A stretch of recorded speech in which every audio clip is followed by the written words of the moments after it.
जय शिव गोरक्ष।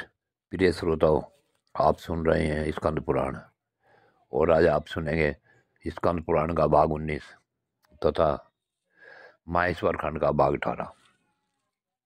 पिछले भाग में आपने सुना कि देवता असुरों के वश से स्वर्ग को छोड़कर अपने पिता महर्षि कश्यप के आश्रम में आ गए।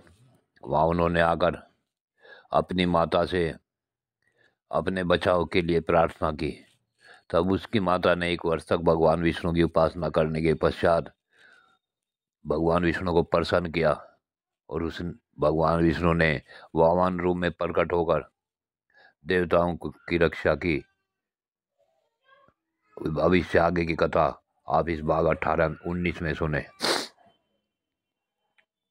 जब बलि आदि असुरों को यह पता लगा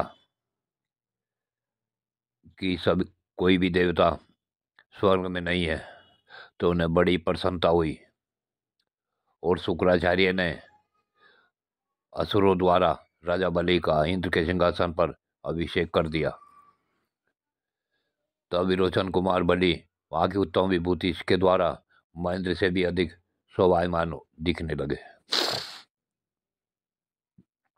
और उन्होंने अप्सरा, गंधर्व, किन्नर, नाग तथा असुर समुदाय इंद्र की भांति उनकी सेवा करने लगे। संपूर्ण प्राणियों में दान की दृष्टि से राजा बलि सबसे बढ़कर दाता है। जो भी याचक मांगते थे राजा बलि वही वस्तु उन्हें प्रदान करते थे। तब ऋषियों ने पूछा कि ऋषि जी, देवराज इंद्र स्वर्ग में रहकर कभी दान नहीं देते हैं, राजा बलि कैसे दाता हुए? यह सब यथार्थ रूप से हमें बतलाइए। तब लोमस ऋषि ने कहा कि ब्राह्मणों, इंद्र पहले जन्म में याज्ञिक रहे हैं।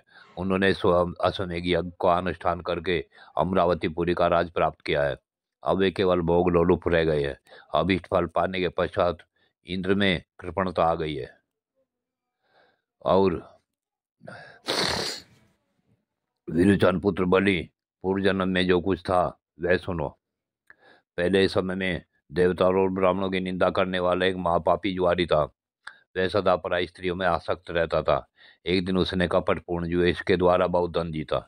फिर अपने हाथों से पान का बीड़ा बनाकर और गंध और माला आदि भोजन सामग्री जुटाकर एक वेश्या को भेंट देने के लिए वह उसके घर की ओर चला। तेज चलने से उसके पैर लड़खड़ा गए और वह वहीं पृथ्वी पर गिर पड़ा। अब उसने वह सब सामान उठाया परंतु वह वेश्या को देने लायक नहीं रहा। यह सोचकर उसने वह सब सामान पास में भगवान शिव के मंदिर में उसे अर्पण कर दिया। उसके पूरे जीवन में केवल एक यही पुण्य संपन्न हुआ। मृत्यु के बाद जब यमराज के दूत उसे अमरक ले गए तब उस पापी के बाद जब सबको भय देने वाले यमराज ने कहा, ओ मूर्ख, तो अपने पाप के कारण बड़े बड़े नरकों में यातना भोगने के योग्य है। उसने कहा, यमराज, यदि मेरा कोई पुण्य भी हो तो उसका भलीभांति विचार कर लीजिए।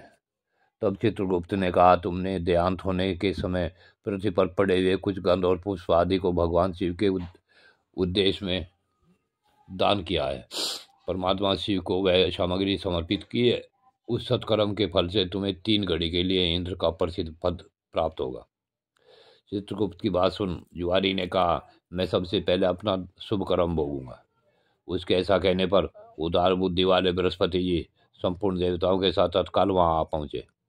उस जुआरी को ऐरावत हाथी पर चढ़ाकर इंद्र भवन में ले गए, जहाँ पवित्र आत्मा बृहस्पति ने इंद्र को समझाया, पुरंदर, तुम मेरी आज्ञा से इस जुआरी को 3 घड़ी के लिए अपने सिंहासन पर बैठाओ। गुरु की बात मानकर इंद्र उदासीन भाव से राज छोड़कर अन्यत्र चले गए। तदंतर जुआरी को देवराज के भवन में पहुंचा गया। तब जुआरी ने वहां दान करना आरंभ किया। महादेव जी के उस प्रिय भक्त ने ऐरावत हाथी अगस्त को दे दिया। उसकी बुद्धि बड़ी उदार थी। उसने उस सरवा नामक घोड़ा विश्वामित्र को दे दिया। उसका मान यश फैला हुआ था। उसने कामधेनु गाय महर्षि वशिष्ठ को दे दी और चिंतामणि नामक रतन गालाव मुनि को समर्पित कर दिया।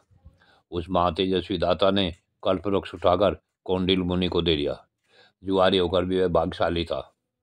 उसने भगवान शंकर की प्रसन्नता के लिए वैसे वैसे अनेक प्रकार के रतन ऋषि मुनियों को सहर्ष दान कर दिए। जब तक 3 घड़ी पूरी नहीं हुई तब तक वह दान देता ही रहा।